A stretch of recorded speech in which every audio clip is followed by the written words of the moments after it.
Hello everyone and welcome to Mind Quest. So today we're going to talk about self-sabotage. So has it ever happened with you that you have set a goal for yourself but you end up procrastinating? You feel really motivated but then suddenly you feel disappointed and discouraged and you give up. So somehow you end up getting in your own way. You procrastinate, you overthink, or you make choices that pull you away, further away from what you really want.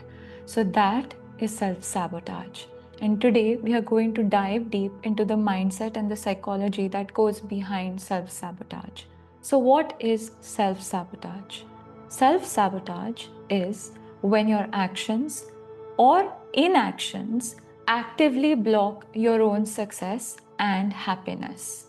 So it's like you press on the accelerator and the brake together at the same time. The car is not going anywhere. On the surface, you want that promotion, you want that 1 million views, you want something from your life, but you get into the habit underneath of pulling yourself into the opposite directions.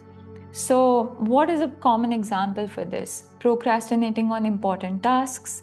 It could be you wanting to get that maybe 100% marks or the first class marks in your university, but then you procrastinate to do your project in the last moment, and maybe you can still get that 100% marks, but mostly not. So it's important that you plan and you strategize and you work towards getting there. So, why are we stuck in this cycle and why do we do it? There are a lot of reasons that we do it. So, the first one is fear of failure. This is common, right? We are all afraid of failing. And somewhere inside of us, we have failed so many times that, and we have seen that the response we get when we fail is not great.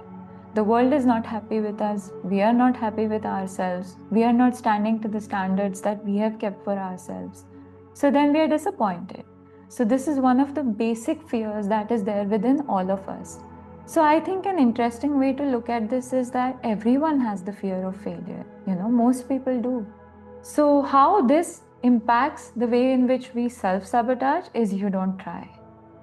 So if you're so afraid of failing, the mind will protect you by sabotaging before you risk, and then you can actually not fail. Fear of success. Sounds odd, right? But there are so many of us who are really afraid of success.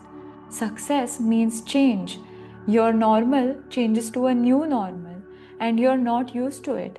So self-sabotage is the way that people come back to their comfort zone and feel comfortable and feel at home.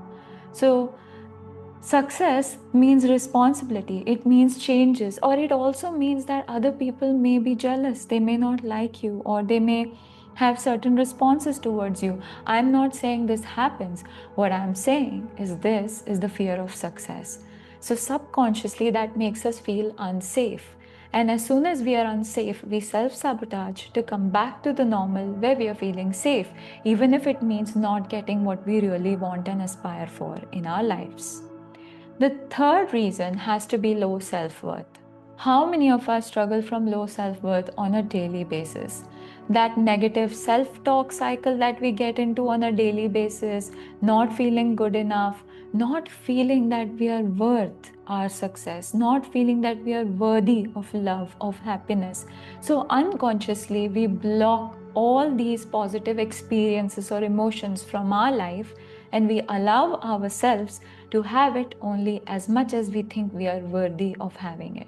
Comfort in the familiar. So the brain absolutely loves certainty. And even if the certainty is making you feel stuck, you'll still value it and love it and stay in it more than trying to change your paradigm. New patterns feel unsafe, uncomfortable, but it's only a matter of practice and time before those start to settle in. So, sabotage keeps you in the known, sabotage keeps you in the familiar, and it keeps you stuck. Now let's get into the deeper layer. Psychologists often point out that there is an inner critic and subconscious beliefs are formed in childhood. So if you grew up having a tough childhood where you were constantly criticized, You were constantly looked down upon, shamed, embarrassed, and told continuously that you're not good enough. Your mind may be stuck to those memories or emotions or feelings. So your mind may replay these emotions or old scripts, narratives, even after becoming an adult. Self sabotage is not laziness. It's just a protective strategy that your brain thinks is going to keep you safe. How to break the pattern? This is the most important part of the video. Now, the first thing that you can do is awareness. Most of us don't know we are self sabotaging.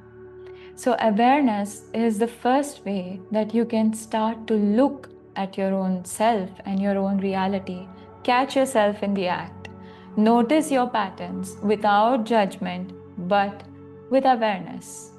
Identify the fear. For example, if you are afraid of becoming successful, what are you afraid is going to happen? Write it down, sit with it, feel it, process it, and then you'll most likely be able to identify the core reason why you self sabotage. Reframing self talk. This is super important because what you tell yourself inside is what you're going to replay outside in your world. All your self concept is what is driving your personal reality. So replace that inner critic with a kinder and a more wiser version of yourself who is more understanding and encompassing of all imperfections and working towards self discovery and self growth.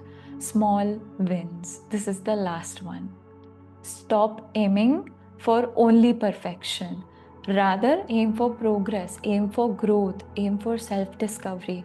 Build confidence by doing small things that will prove to you that you can follow through in small ways. Finally, remember that self sabotage is not who you are. It's just another habit, it's just another limiting belief, it's just another pattern. It can be rewired. The more aware you become, the more power rests within you, within your hands to choose differently. So if this video resonated with you, then please like, share, and subscribe, and let me know maybe down in the comments what you think about self sabotage. How does it impact you, and has it impacted you?